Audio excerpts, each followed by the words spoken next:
Hi guys! So ayun guys, ang gagawin natin ay maglalaba tayo ngayon. Ito guys yung mga lalaban ko. Ayan, meron pa rito sa may likod. Pa oh. Dahil tinamad ang bayot, mag-washing tayo ngayon guys. So ayun, siyempre nalagyan ko na siya ng tubig. Saka nalagyan ko na rin siya ng pangbabad. So ayun, siyempre papaikot na natin para ilalagay na po natin ang ating damit. Diba? Siyempre yung mga damit, guys, nabanlawan ko na rin siya. Kaya ilalagay na natin ito sa may maikot na washing. Kaya nandito lang yan siya. Siyempre, ito guys, siyempre nag-aikot na siya. Dilaglag na natin siya. Hindi naman to siya masyadong marumi kasi nga isang beses ko lang naman to siya nagamit, so ayun, kaya hindi natin siya pinalawan.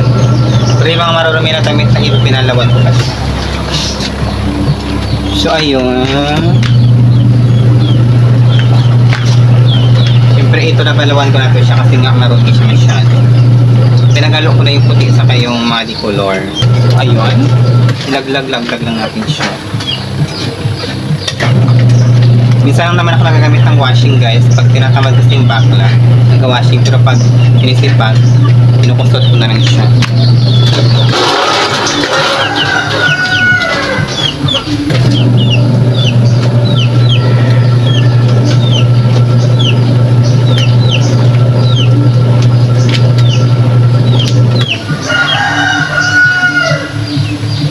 Control lang natin baka mamaya masira.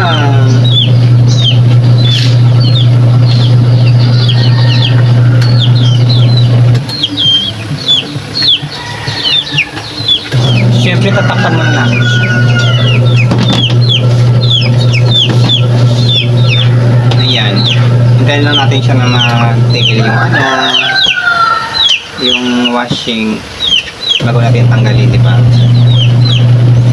Guys, no? Ayan, marumi naman agad ng tubig. Pinanawan ko na nga yung pero ang dumi na agad. Siyempre guys, bago natin iniintay natin na yung washing na siyempre wala pa nakasaing, kaya ayun guys, tayo ng kaldero. Siyempre magtapos luto yung gulay, magsaing na siba. Ayan, linisin muna natin ito yung kaldero. Pasensya na guys, maingay yung mga pusa kasi nakakainis. Gutom na kasi sila, wala pa kasi kaming ulam, kaya ayun, hindi pa namin napakain ng mga pusa. Kaya gutom na sila. Pasensya na sa maingay dito. Alam mo naman, malapit kami sa kalsada. Tapos ang daming manok, ang daming pusa kasi gutom na yun siya.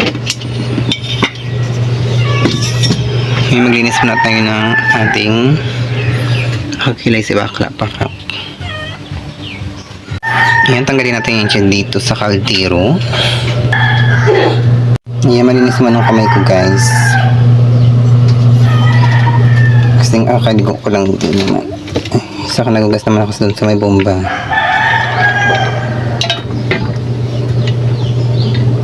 Ayan. Nilagyan natin siya ng tubig.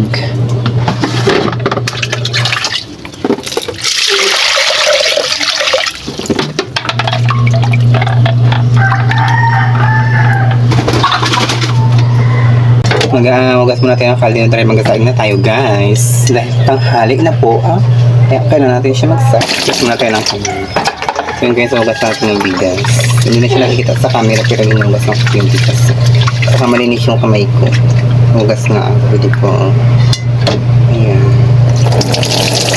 Dalawang ugas naman kasi. Siyempre ugas.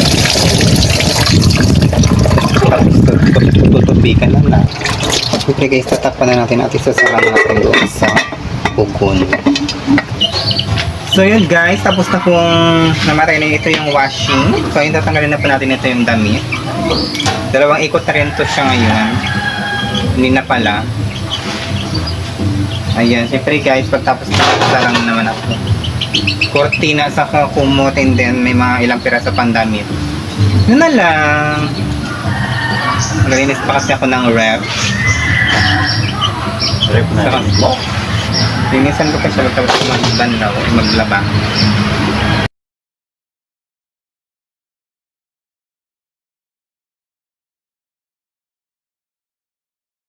I-dryer ko na lang kaya ito para madali matuyo. Para mamaya tupi na agad. Ay, wag na lang. Marami pa kasi akong lilinisin.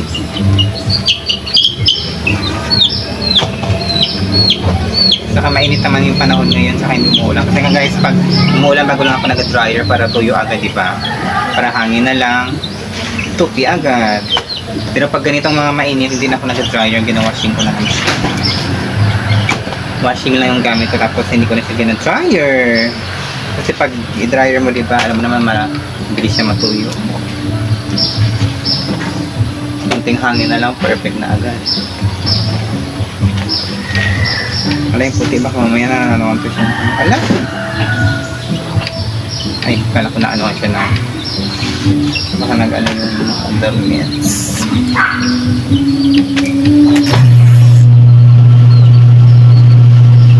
May natira pa ito guys. Ayan. Ihulog-hulog na natin ito siya lahat. Hindi naman siya marumi. Ito cortina pang kumot.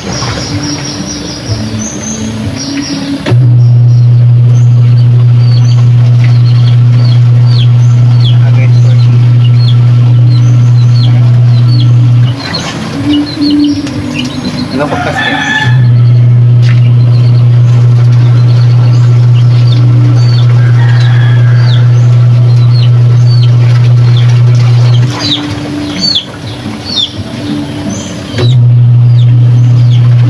Tatapat mo natin guys.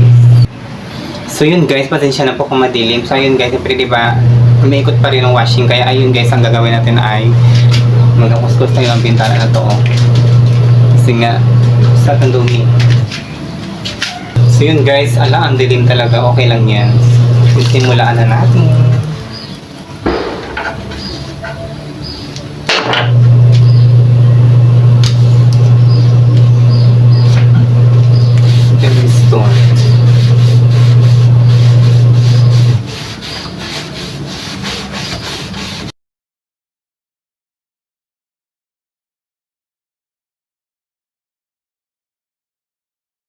Sa loob eh, sobrang dilim kasi ito sa amin. Kasi nga, ilang piraso lang yung bintana, di ba? Kaya ayan, maliwanag ko.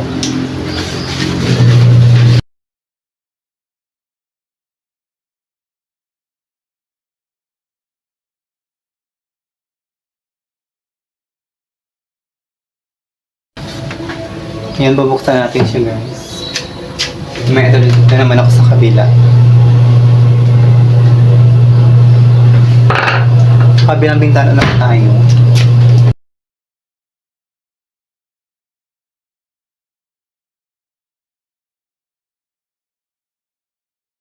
Bago ko naman kasi ito siya nalinisan guys. Ano na, 2 linggo na.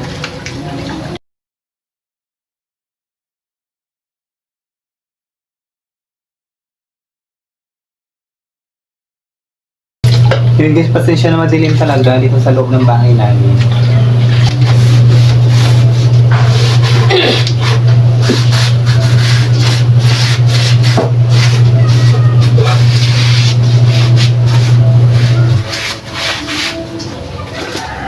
Ang dumi masyado.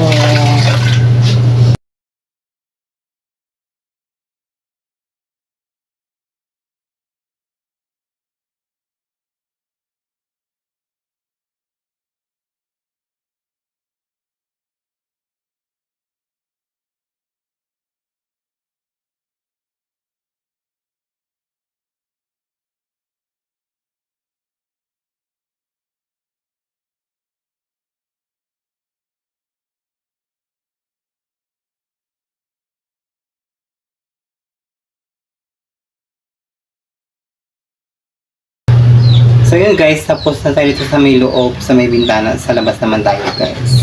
Perfect. So yun guys, dito na tayo sa may labas. Galing tayo dito para makakastambil din na makarating dito. Alikabok pa na siya guys. Kasi maraming huli.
So yun guys, ito naman tayo sa rep nili. So hindi naman nakasaksak ng rep, saka hindi naman namin siya ginagamit guys. Yung laman niya guys, oh, tubig lang, tapos sa freezer wala. Hindi naman siya dalawang pinto, saan lang siya. Kaya may 4 na itlog dito, ayan. Tanggalin natin siya, siyempre diba guys, may uling kasi nga pag nagabili kami ng isda, siyempre pag nagabili kami marami na kasi nga nire-rep namin siya, kaya pag naubos yung buwang yun, nagabili kami ng isda, tapos nire-rep namin yung iba, tapos kinabukasan magulutuin ganun. Nagpilitan kami natin siya. Tubig guys. Tanggalin mo natin ng tubig. May stock-stock kasi sobrang init, kailangan ng malamig na tubig. Minsan nakalagay ako dito sa may freezer ng 2 pirasong 1.5 tapos lumin ko siya. So guys, minsan nilalagay ko siya ng tubig tapos pag gusto ko magkape ng lagyan ko siya ng ice, masarap siya guys, nilalagyan ng ice. Tapos nilalagyan ko siya ng tube ice, parang tube ice ganun. Tanggalin natin siya ng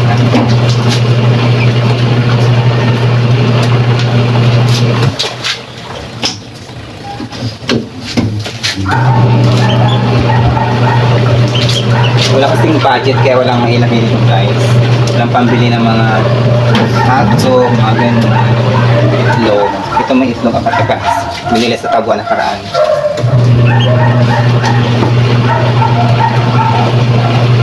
Siyempre alam naman mga friends. Ayan. Lagyan lang natin ito tapos mamaya ibalik na rin natin. So yun guys, simulaan natin siya mag-iingay. Pasensya na guys sa maingay na aso, sa maingay na washing. Kasi mamaya mas lalong iingay talaga dito kung hindi ako ikot pagsabay, tapos maingay pa yung mga manok. Pasensya na kaya sa yung tutog ng mga bahay. Unahin natin ito sa mga freezer. Ginamit ko pang linis yung spam na pangusap. Hindi namin siya ginagamit ko ha. Kasi mayroon ng bago.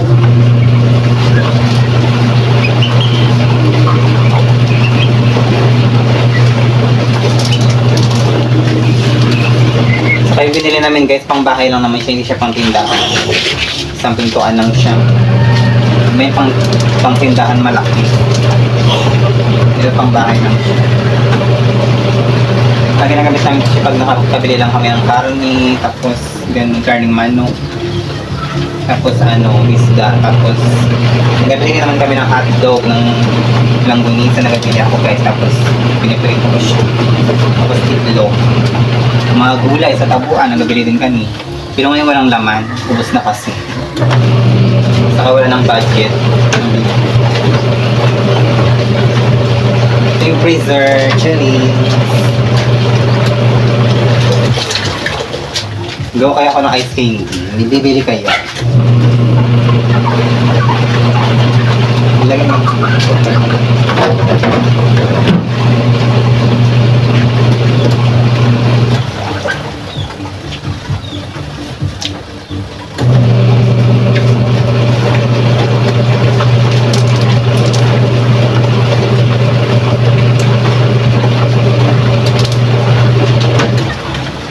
Binili namin ito siya guys ng cash.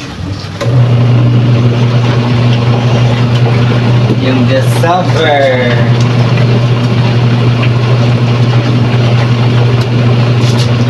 Nasa 15 to siya, 15k. Ay, 15 ito. Tapos cash namin siya mini.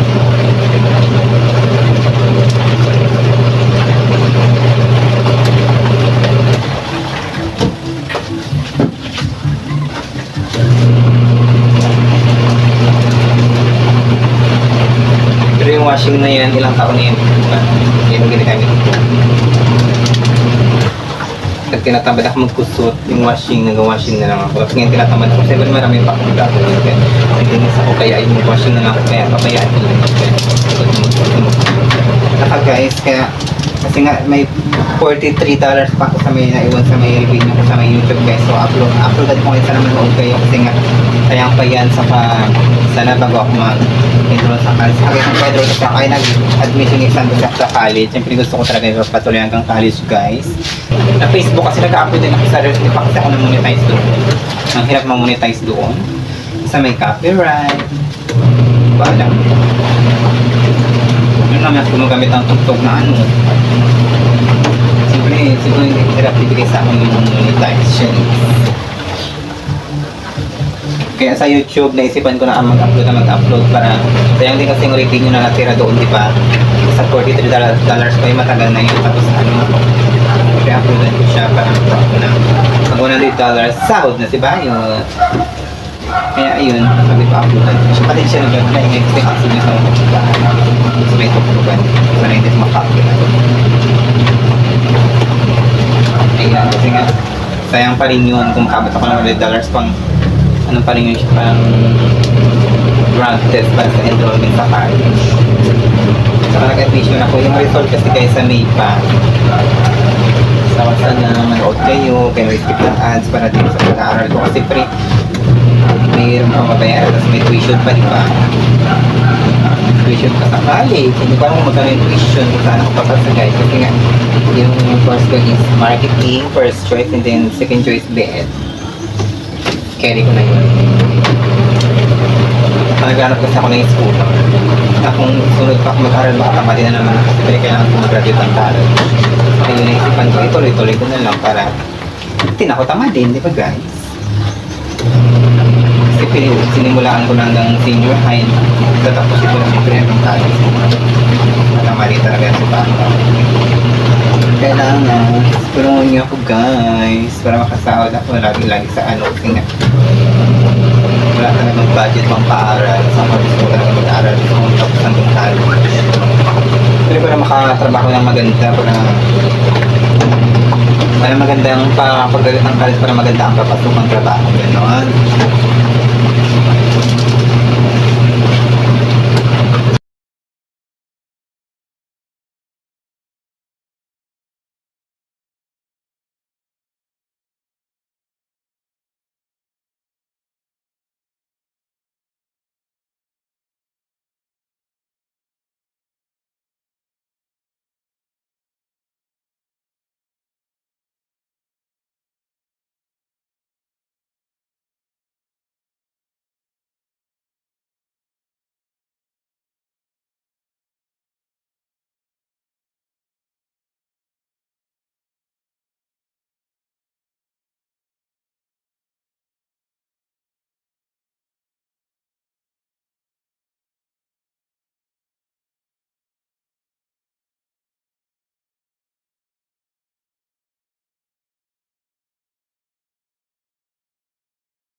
So yun guys, magabandaw na tayo.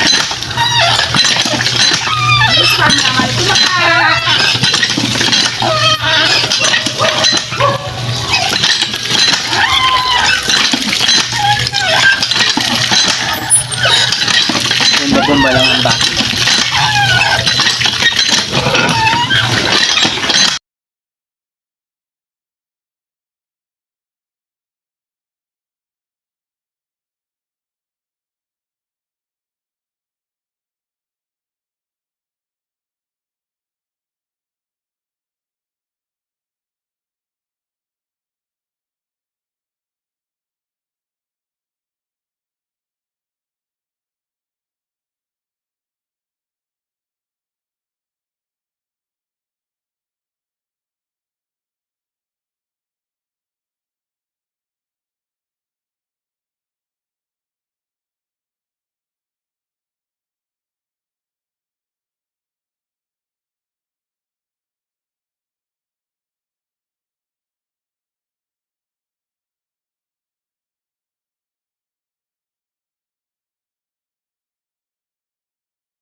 So ayun guys, ipasok ko muna ito yung cellphone ko guys. May na lang siguro pag ako ko naman ipapakita pag sampay na ako. So ayun, ito lang muna yung cellphone ko sa loob. So yun guys, magasampay na po tayo tapos na tayo magbanlaw. Ano tayo siya ilagay?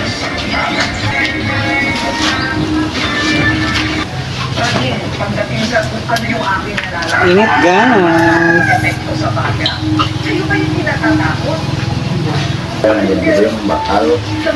Ay, isa pa.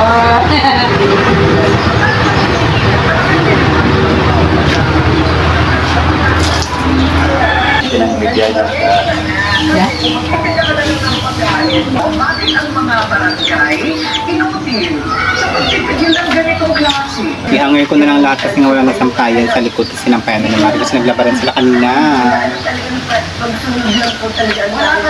Huwag lang mag-bar daw.